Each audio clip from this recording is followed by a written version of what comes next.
Oo, You know, ngayon nandito tayo kay Brothers Combined Law. Ayaw tayo pa-vlog eh, maraming sekreto eh. Oh. ganyan mo na lang. Yan o, diba? Mahihain eh. Oh. Ayun o. You know, nandito tayo ngayon. Yan. Napakaangas. Yun o. So ba, ay, yun o. Ako na po, so yun. Basher natin, baka dito kami ngayon sa ano, sa Maryland. Basher. Nagla-live kasi si Project. Yeah. Naka-ano na tayo, Hindi, naka-ano na tayo, naka-video lang. Naka-video lang. Yeah, Hindi, ako lang yung video. Ha? Mahirap kasi magkaroon ng... Huwag ka matakot, huwag ka magalala. Nahiya daw siya. Hindi ako ano. Yan. So ngayon, meron tayong mga susubukan na mapupunta sa Campo Capistrano. Yan. Susubukan natin this year, new breeder natin. Kasama natin nga pala rito si ating kasama natin si Kuya si Bulacan. Bulacan. Ayun o. Yun o. Oh. Ang isa nating kuya. At Yan, ang isa sa mga veterano pagdating sa mga ano, kapukian.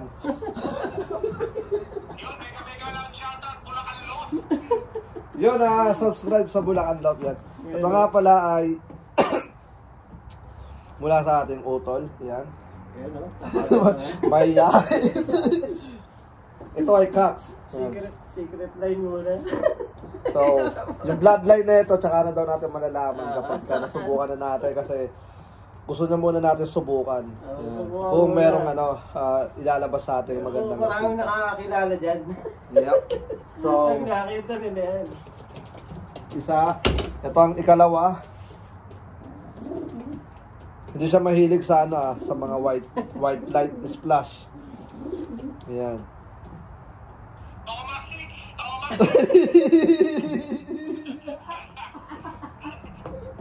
Malapit yan. Kunyari lang naman ang alam sa ano yan, sa kalapate. Kaya pagka nakita mo yung mga pedigree, may Thomas na naman yan. Binubuko mo naman eh, mga basta eh. Hindi anak nung ano, hindi anak nung kinikili nyo lang. Ang pedigree, Thomas talaga. Paul Wilson. Ito pa yung ikatlo. Direct. Ano lahi na ito? Ano Ano lahat ito? ito? Ayun o, pukin ang inang gando. Ano lahi naman na ito? Porsche. Porsche. Yan. So ito yung mga bago natin ano. Porsche niya, talagang Porsche talaga. Huwag kayo. Susubukan natin ngayong taon itong this coming ano, breeding season. Yan. Tingnan nyo. Oh.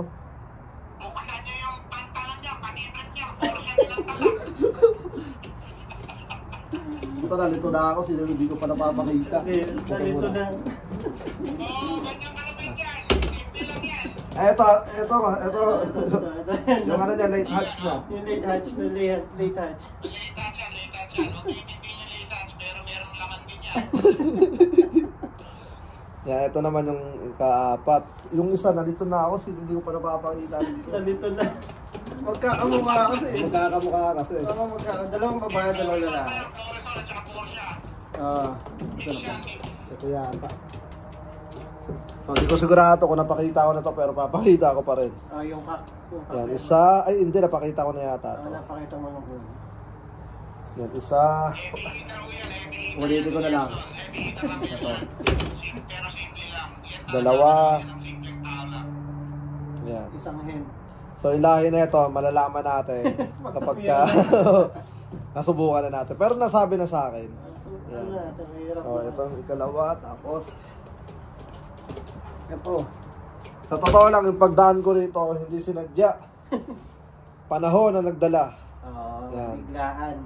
Kumbaga, nandun na ako sa ano eh, pa-Virginia na ako, makain na ako ng ano eh, ng Jollibee. Napa-reverse. Kaya inulit ko lang yung ano, yung ibon yan. Yan. So, masusubukan. Pero itong mga to, hindi ko to pagpaparisin. Ibibiyak ko sila, di ba? Oo, biyak mo. O gusto mong may gusto kang ano, pagparisin Hindi, biyak natin. mo. Yung sa winner mo. Or, Kasi merong mga veterano na, di ba, winner na sa kanila yung ibon. Oo. Pero, ang gusto nila, kapag kunwari pagbibili ka doon, gusto nila, pares ang kukunin mo. Kasi alam na nilang ano eh, yung nagkiklik sa kanila, di ba? Oo. Yung pair na mismo nila. Kasi paminsan, hindi porket winner na sa kanila, tapos kumuha ka ng isa, paparisa mo ng ibang pares, magugulo yung ano eh, yung kumbaga, Yung sarili silang sinusundan. magugulo yung dugo. Mamibili yung champion blood. Ewan, ano bang masasabi niya sa atin doon? Sa di Bulacan. Ano naman masasabi? Wala na, pag kukuha ka ng breeder, ano bang isa o dalawa? Ang masasabi ko, pagka kukuha kayo ng breeder, syempre, dun sa consistent na, na talagang lumilipad, right? Tapos, pabayaan mo yung may-ari mismo ang pumili para sa inyo. Huwag kayong pipili ng kayo, huwag kayong papayag na kayo pipili. Mas kilala ng breeder yung kalapati nila kaysa sa atin. Tama yun. Tandaan mo yan. Number 1 yan. You know? Tsaka trust the process. Yun lang yan. Yun o. Yun, kapogi o. Kaya ganun talaga yan. Ganun. Kasi ito si Bulacan. Proven na breeder na to. Ay, purubin talaga. Ay, nung una ko nakilala eh. Ano, tanong mo dyan kung sino una ko nakilala? Yan ang una kong chinat. Ang nagustuhan niya, ni Gerson sa akin, si Frankie. Ang problema, si Frankie bigay lang din sa akin. Oo, si Frankie talaga yung gusto ko doon. Si Frankie, pati Magpapala. mga kapatid ni Frankie sa akin pumuporma. So sabi ko sa kay pwede mong kahanin yung mga kapatid, pero di mo pwede kahanin si Frankie. dahil talagang regalo sa akin yun eh, hindi pwedeng Oo, mahirap pati pag ano. Regalo ni God. Regalo eh. Regalo. Kasi nagbigay sa'yo nun eh. Oo. Oo. Kaya, pero, same din, yung anak nun, Magpapanalo. tapos yung kapatid, kasi sa akin, binigay din sa akin yung tatay ni Frankie eh. So lahat ng ibigay ko dun sa mga ni Frankie, sa family ni Frankie, kumaka natin. Kumana rin sa akin yung mga yung mga apo na mismo. Ang mga apo na. So, ang pinaka-bloodline mo si Frankie. Oo, si Si Frankie. Frankie, yup, siya ang baseline ko ngayon. Grabe yung pangalan. Hindi ko sila, ngayon ko lang napansin sabi ko, bakit puro isa lang pinanggagalingan na family nito? Puro kay Frankie lahat. Sabi ko ba, maganda talaga tong bloodline ni Frankie. Yung mga money winner ko rin yun Hindi lang money winner, first pa. Ayun ang malupit doon. Oo, puro first ko, di ba? Yung isang anak ko yun eh. Grabe yung mga anak yun. Oo. So, yun na nga mga tol. Next time na tayo lilibot sa kanyang kampo rito. Ito yung kampo niya. Yan, tsaka na tayo papasok dyan kasi nga biglaan kasi pagpunta natin dito. Yan, kaya may mga dapat pa siyang ayusin. Ito yung kanyang kanyang kampo. Grabe oh, siya tumira niyan. Yan, tapos ito. Yan, dyan tayo nag-ano ngayon. Yun oh.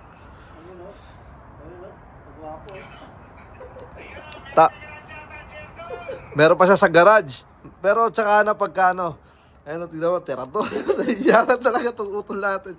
So, ayun nga, meron tayong nakuha bagong breeder natin. Susubukan natin 2025 para sa bagong mga pasok. So, yeah, babalik na lang ako siguro next time. Siyempre, huwag niyong kalimutan mag-subscribe sa ating utol na sa Bulacan. Ayan, siyempre. Kung gusto nyo makakita ng mga kumikending, kumikembot, punta nyo na. Nasa TikTok. Nasa TikTok. Ayan. Followers. Kumakain ng puwet. Ayun, kumakain siya ng puwet. Saka, Basta mahal mo. yun. Alright, so yun na nga. Bali, peace out na muna tayo. Balik tayo sa susunod dito. Siguro mga second week. Sana makapasok na tayo doon. Nandiyan pa rin. So yun, peace out na muna. Let's go. So yun na nga. Bali, nandito na tayo sa rest area natin. Dito sa may shit. Ayun o. Shit. Rest area. Nagpapagas lang tayo. Tapos maya alis na rin tayo. So, kuha lang tayo ng lakas. And then, bago tayo mag-outro, maraming salamat nga pala kay Gerson. Grabe maiyaing tao. Pero, yun na nga, hindi ko nakakalain na, tag dito, bibigyan tayo ng, malakas ng ibon. Napakalakas na ibon. Yan, mga imported. Tapos, galing sa mga pan-share na, hindi biro yung presyo, pero yon pinagkalooban tayo. Tapos itong T-Box, sabi sa akin is sa atin na rin, pero sabi ko pagbalik ko ibabalik ko sa kanya yan. Alright, so yun na nga, grabe, napaka-solid. Yung mga bloodline na binigay na sa atin is hindi basta-basta. So, sarap maging si Brown G. So, yun na nga, subukan natin itong year na to. Ibabangga natin sa mga, ano natin, warriors natin, sa mga proven, ano natin, breeders. So, tingnan natin kung ano magiging resulta. Susubukan natin yan ng 2 years. 2 taon natin susubukan yung mga breeders na yan. Tingnan natin kung ano yung ibibigay sa ating resulta. Kapag ka maganda, keeper. Kapag ka saktuan lang, let go. Kumbaga, ano tawag dito, kailangan natin subukan muna bago natin maging warriors. Yun, maraming salamat tol. At alam kong hindi biro itong mga ano tawag dito, breeders na pinaubaya mo na subukan ko. So yeah, babalik ako dyan soon, pero hindi para ano tawag dito, magmadali, kundi makipag-banding. Grabe, gusto makipag-banding ni Utol. Pinapatulog na tayo doon, pero sabi ko nga hindi pa pwede dahil balikan lang yung ginawa ko. Papunta ako sa New Jersey tsaka pauwi sa Florida.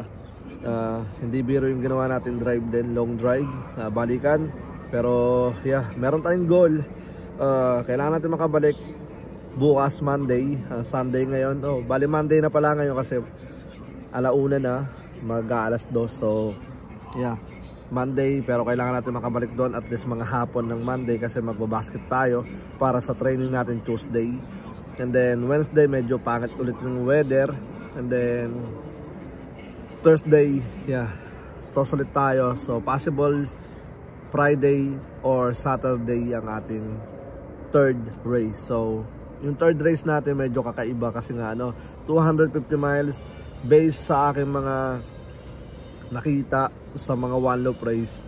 250 miles is maraming losses. So sana wag mangyari sa atin yung mga nangyari sa mga one loop race, sa mga bigating one loop race. So tingnan natin bakit nagkakaganon yung mga pauwian ng mga one loop race na yon. So hindi lang sa mga one loop race, pati sa mga club race, yan, sa mga puncher na lumalaro sa club, marami din silang mga losses. So tingnan natin, yeah, ginawa natin yung mga sapat na kailangan ng ibon, low fly, 3 days sunod-sunod.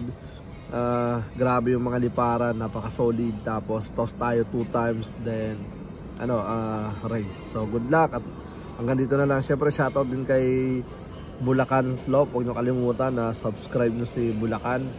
Isa yun sa mga solid nating utol yan sa pagdating sa pag-iibon. At saka yung kanyang Frankie, grabe, solid na bloodline doon sa kampo niya. So yun na nga, bali hanggang dito na lang. Ako nga po pala ulit si Brown G at welcome sa akin channel. Peace out, let's go.